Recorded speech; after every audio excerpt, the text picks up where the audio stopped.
Vamos falar hoje sobre soluções. Então, solução, quando nós paramos para pensar o que é solução, nós vamos ver no decorrer da aula de hoje que é algo muito mais comum da nossa vida do que nós podemos imaginar.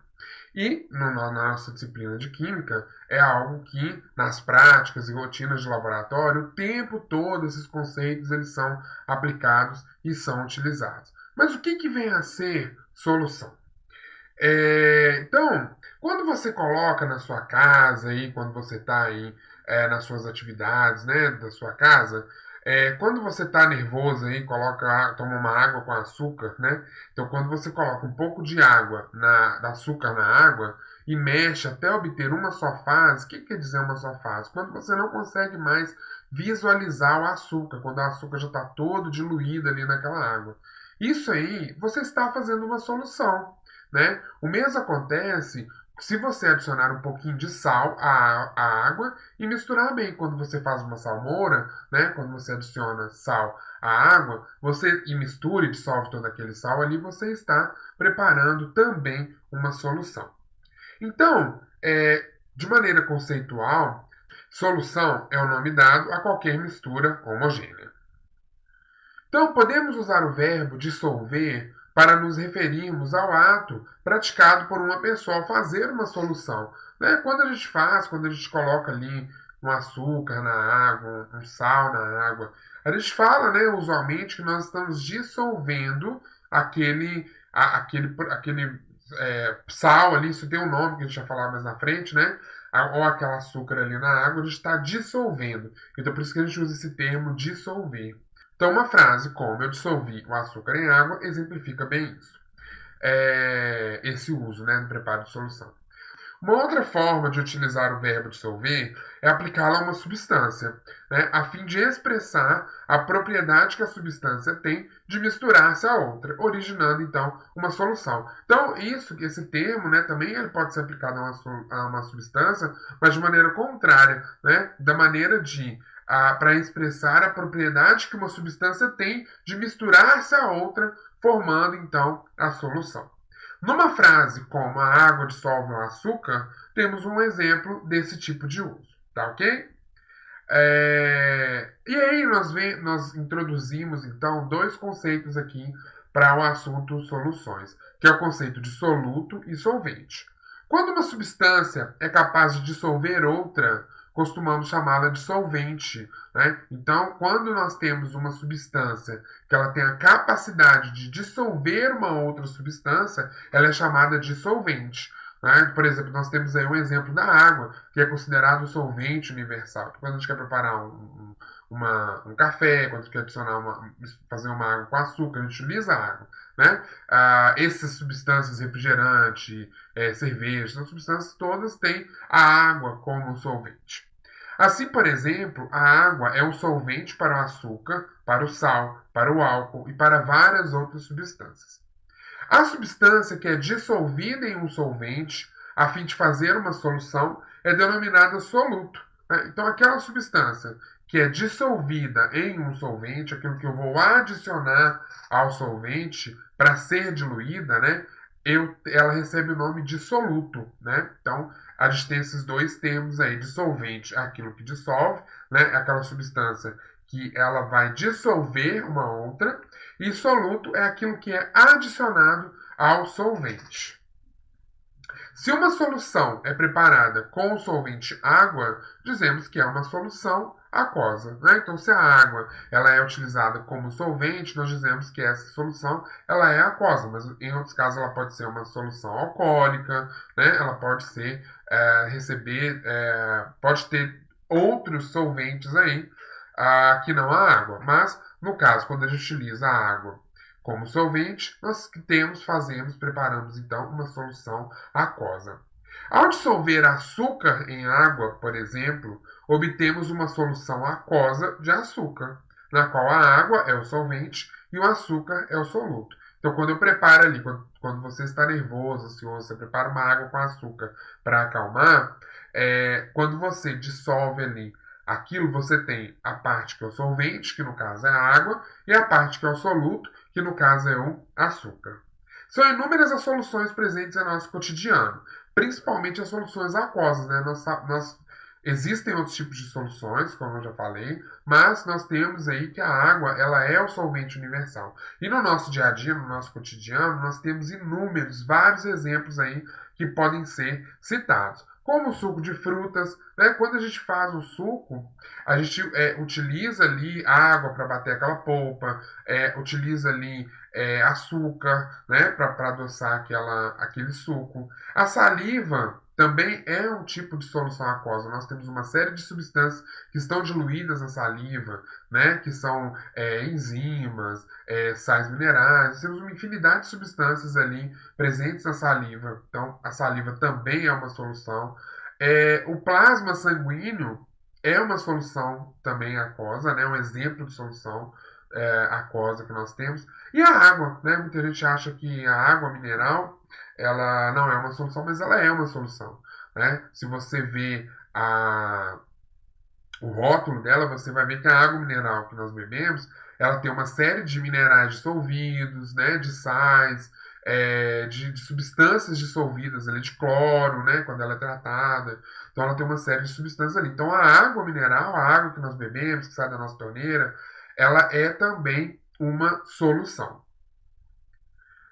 Observe, então, quando você for comprar uma água mineral, os rótulos das garrafas de água mineral e de outros produtos. Vocês vão ver lá uma infinidade. Se vocês já tiveram essa curiosidade de ler os rótulos de água mineral, de refrigerante, de tudo, né? Vocês vão ver lá que existe uma série de produtos, uma série de infinidades ali, uma coisa que aparentemente é muito mais simples, né? Mas não. Naquele líquido final que chega para o consumidor ali, tem uma série de outras coisas dissolvidas. Então aquilo ali é uma solução. Então, você, ao fazer isso, perceberá que eles costumam informar quais os componentes da solução aquosa e quais as concentrações de cada um. Então, tem lá tantos por cento na água mineral, por exemplo, tem lá tantos por cento de determinado de sódio, tantos por cento de potássio, né, tantos por cento de cálcio, tem lá a porcentagem. Então, tem essas informações nos rótulos. O esquema a seguir, que nós vamos ver, faz uma síntese dos conceitos de solução, soluto e solvente. Então, reparem bem esse esquema aqui, gente. Então, nós temos uma mistura qualquer, né? Nós temos aí uma mistura qualquer.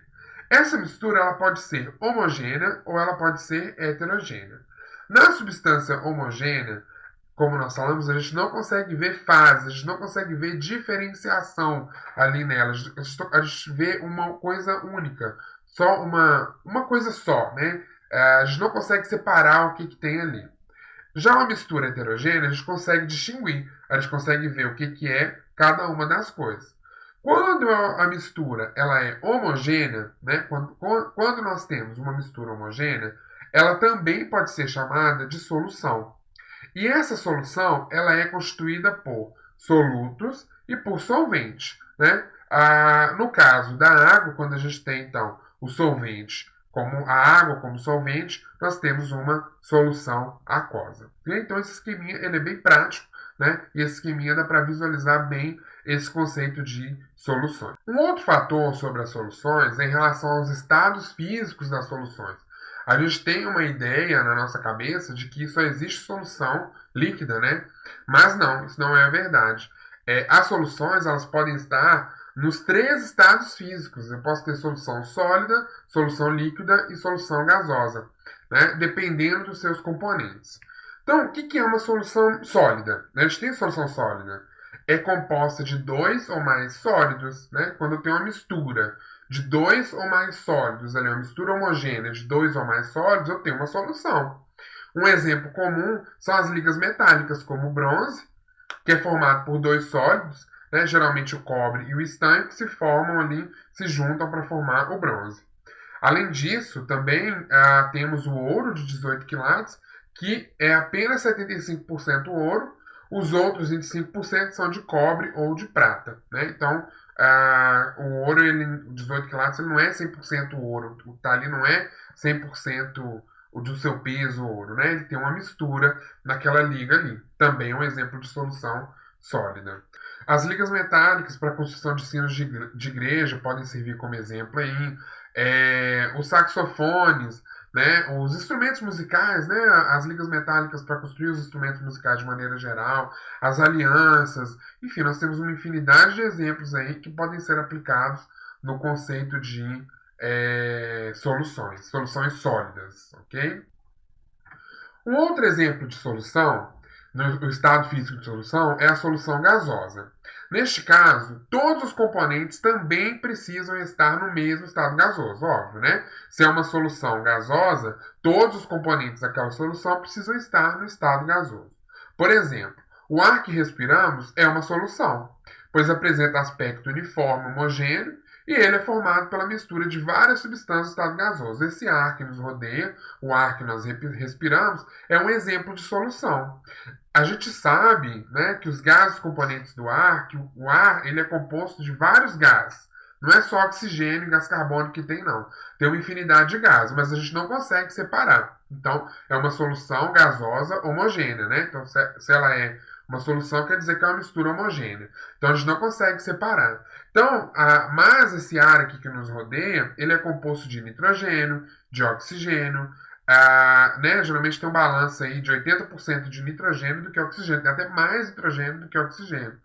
Os outros 1% restantes, né, dos gases são o que? Ozônio, metano, monóxido de carbono, dióxido de carbono, vapor d'água, né, entre outros. Então tem tudo isso na área aqui que nos rodeia. Né? Então isso é um exemplo de solução gasosa. E a solução líquida, né, que é aquela solução que nós já estamos mais acostumados, né, no nosso dia a dia, apesar de apresentar um aspecto totalmente líquido, nem todos os seus componentes estão inicialmente nesse estado físico ou de agregação. Então, a solução líquida ela se apresenta totalmente líquida, mas inicialmente nem todos os componentes eles estão nesse estado. Né? Quando a gente faz uma solução de açúcar na água, o açúcar está no estado sólido e a água no estado líquido. Quando você dissolve aquilo ali, o açúcar fica dissolvido no preparo daquela solução e aí tudo fica no aquoso, né? Vira uma solução aquosa. Existem aí 3 tipos básicos de soluções líquidas que serão detalhados ali a seguir. A gente tem uma solução líquido-líquido, onde o primeiro tipo de solução líquida é formado por todos os seus componentes do estado líquido, né? Quando nós temos, então, quando soluto e solvente são líquidos, a gente tem uma solução líquida, líquido-líquido.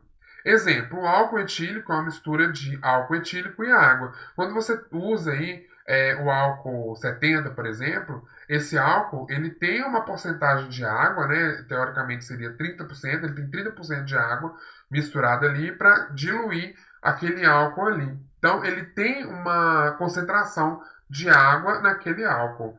Então, é o primeiro tipo de solução. Os dois, soluto e solvente, são líquidos. Então, uma solução líquida do tipo líquida-líquida.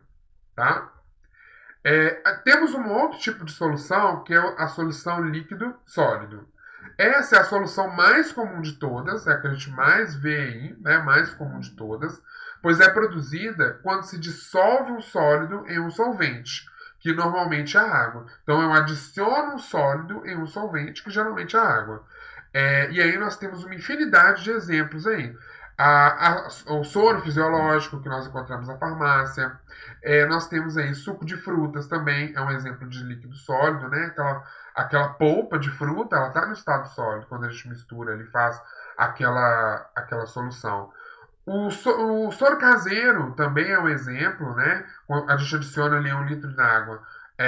Sal e açúcar também é um exemplo aí de uma solução líquido sólido. Um outro tipo de solução líquida é a solução líquido-gás. Esse tipo de solução necessita de alguns aspectos importantes para solubilizar o gás no líquido. Né? Então, esse tipo de solução ele precisa de alguns artifícios para que a gente consiga dissolver aquele gás naquele líquido ali. O aumento da pressão é um fator que ajuda o gás a passar para o estado líquido e se dissolver no solvente líquido. Então, quando a pressão ali aumenta, quando utiliza esse artifício, né, para dissolver aquele gás naquele líquido, quando tem esse aumento de pressão, o gás ele passa para o estado líquido e aí consegue ser dissolvido no solvente líquido. A diminuição da temperatura também ajuda aí a aumentar a solubilidade do gás. Então são dois fatores que são utilizados aí na indústria, principalmente de refrigerante, né, ou água gaseificada, que é a baixa temperatura e aumento de pressão. Por isso que quando a gente faz ali, abre o refrigerante, às vezes dá uma reação até muito grande, porque diminui a pressão quando a gente abre ali a tampa, né, do refrigerante, e aí aquele gás que estava dissolvido por causa da pressão alta na forma líquida, ele volta a se transformar no estado gasoso, e aí tem aquela reação, ele sai, então às vezes numa reação até muito forte. Quando tem, por exemplo, refrigerante quente, quando você abre um refrigerante quente, né? Então, isso acontece, tá ok? Mas é um tipo de solução líquida também. E as misturas heterogêneas, como nós falamos anteriormente também, as soluções elas são misturas homogêneas. Mas o que são as misturas heterogêneas? São aquelas que apresentam mais de uma fase. Por exemplo, água e óleo. Quando você faz uma mistura de água e óleo, nós não conseguimos visualizar o que é o óleo e o que é a água. Ou, por exemplo, água e areia, quando você joga a areia na água, a gente não consegue visualizar o que é a areia e o que é a água, aquilo ali não se dissolve. Gelo e água, por exemplo, também a gente consegue visualizar o gelo e a água. O granito, água e ferro, sal não dissolvido na água. Então, isso tudo forma uma mistura heterogênea, né? Quando nós conseguimos visualizar mais de uma fase, né? Como nesses exemplos dados ali.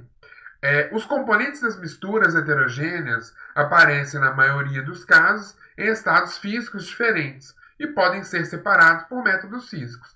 Os componentes dessa mistura, algumas vezes, eles podem aparecer em estados físicos diferentes, como nós temos ali nos exemplos dados, água e areia, água e ferro, né, por exemplo. Então, estão em estado sólido diferente. Mas também podem estar em estados iguais, como a gente tem na água e o óleo, que não se dissolve por uma questão de polaridade. Um exemplo ocorre quando fazemos café e filtramos o sólido, separando-o do líquido. Então, ou seja, quando nós temos uma mistura heterogênea que estão em estados físicos diferentes, a gente consegue, por métodos de separação simples, fazer essa mistura, essa separação entre os dois. No caso, quando a gente faz o café, né, a gente está fazendo uma mistura heterogênea, que a gente, né, muitas vezes mistura o pó ali na água ou joga a água naquele pó. Ali, se a gente deixar decantar, a gente vai ver duas fases. Mas se a gente filtrar, a gente consegue separar a fase líquida da fase sólida. Mas isso não ocorre sempre, né? Como nós falamos, no caso do óleo e da água, ambos são líquidos, mas não se dissolvem por uma questão de polaridade. A água ela é extremamente polar e o óleo ele é apolar. Por isso que eles não se dissolvem. Vem aquela máxima da química, né? Semelhante dissolve semelhante. Polar dissolve polar e apolar dissolve apolar. Então aqui nós temos alguns exemplos, né? Se a gente adicionar o óleo na água, ela não vai se misturar, não vai se dissolver. Nós vamos conseguir visualizar essas duas fases. Então não é uma solução, é uma mistura heterogênea. Nós conseguimos visualizar mais de uma fase. Ali porque nem sempre são duas fases, né? Nós podemos ter mais de duas fases. Como no exemplo que está postado aqui. Nós temos óleo, água e areia. São três fases. Não é uma solução, é uma mistura heterogênea. O granito também é um exemplo, né, de uma mistura heterogênea. Esses pontinhos brancos e pretos que tem na pedra do granito, eles são exemplo também de uma mistura heterogênea. Então, gente, um outro assunto que nós abordamos quando nós falamos sobre soluções é a questão da solubilidade. Ao preparar uma solução, isto é, ao dissolver um soluto em um dado solvente, as moléculas ou os íons do soluto separam-se, permanecendo dispersos no solvente. Então, quando nós adicionamos ali um soluto em um solvente, as moléculas ou os íons daquele soluto, quando é um sal, né, ocorre a dissociação daquele sal em íons, elas se separam, né, permanecendo dispersos ali naquele solvente. Podemos estabelecer uma relação entre diferentes solutos e as características de suas soluções aquosas, né, por meio de experimentos bem simples, feitos à mesma temperatura. Então é uma coisa bem simples a gente visualizar em relação aos diferentes solutos com o solvente em uma solução aquosa. Se nós pegarmos 50 gramas de açúcar, mais 100 ml de água a uma temperatura. O ideal é que os dois estejam à mesma temperatura. Né? E dissolvemos, a gente vai ter ali uma solução, a gente vai conseguir diluir todo o açúcar naquela água.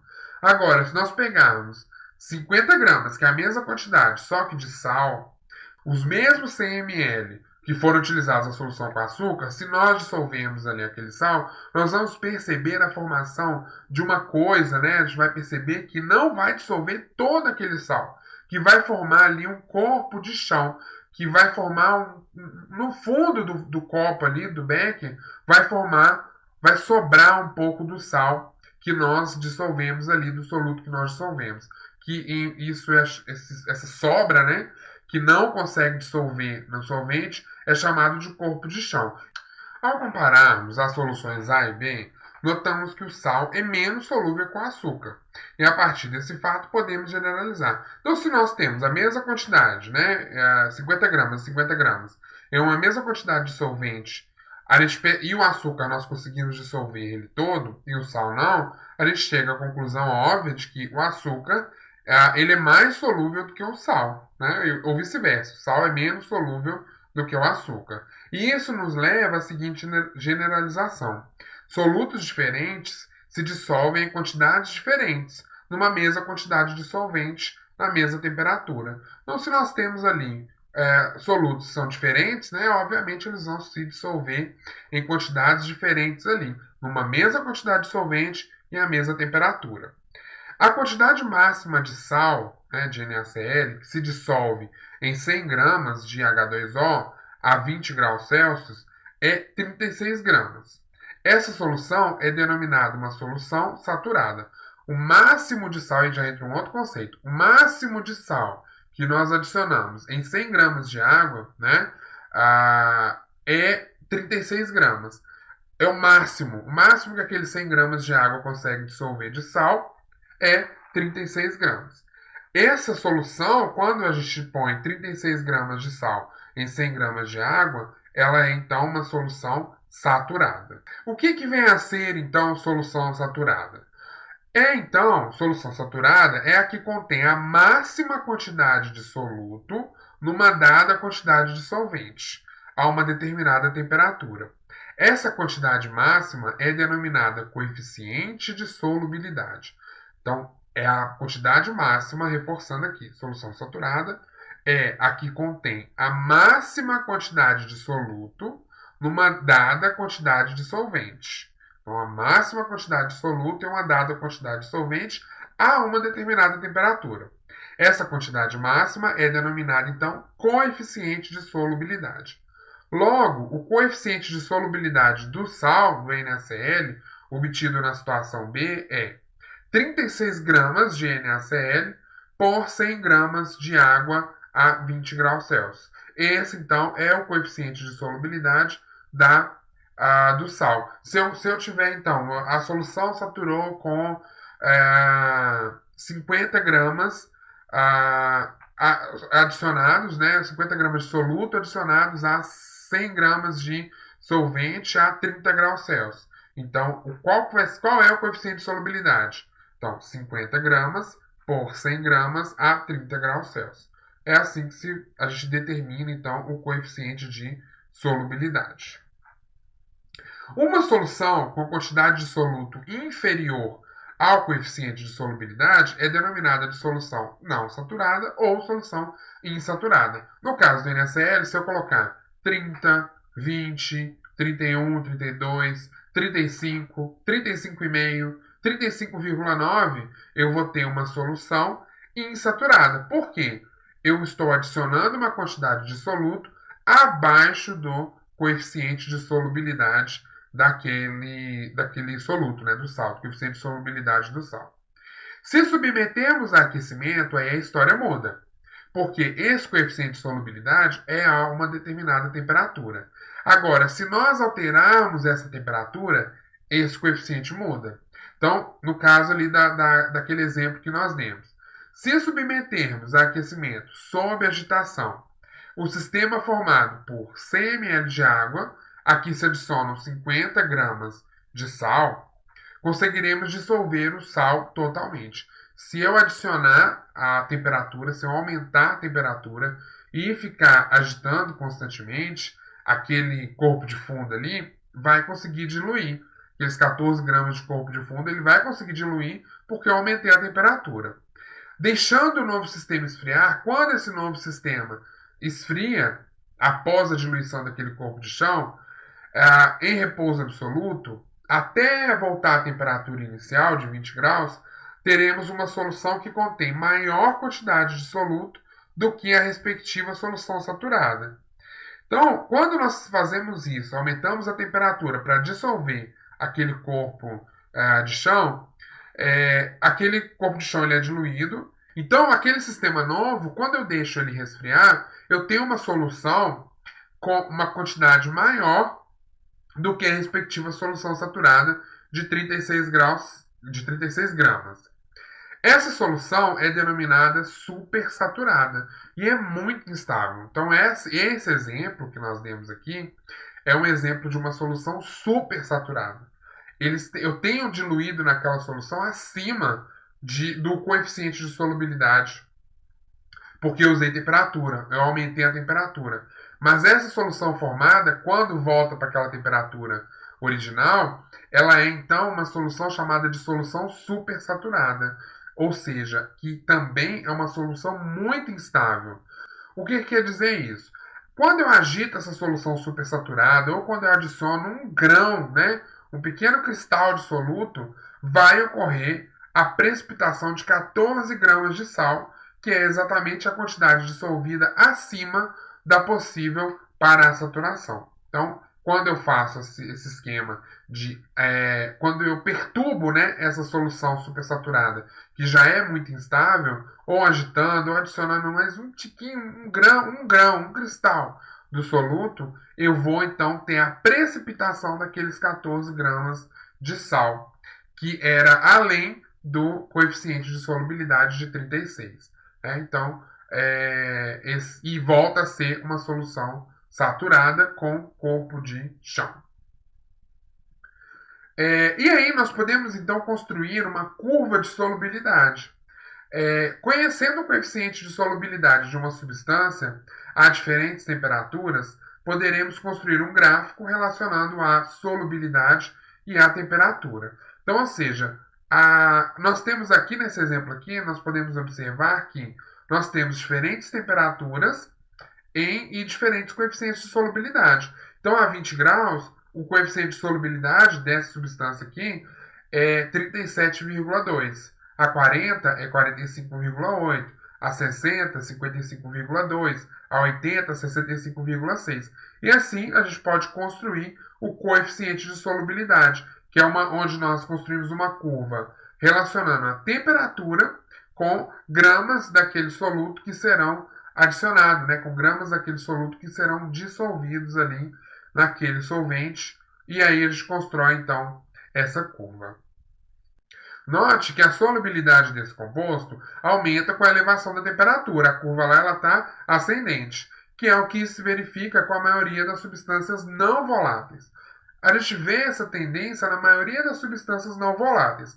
Porém, existem substâncias sólidas que, ao serem dissolvidas em água, têm a sua solubilidade diminuída com a elevação da temperatura. Nesses casos, a curva de solubilidade será descendente. Né? Então, a maioria dos compostos não voláteis eles têm essa curva ascendente. Mas existem casos em que nós temos a curva, então, descendente. Tá? Em alguns casos ali, quando tem algumas substâncias sólidas dissolvidas em água. Em alguns casos isso pode acontecer. Então, gente, essas foram as referências que nós utilizamos na aula de hoje. Eu gostaria de agradecer e até a próxima.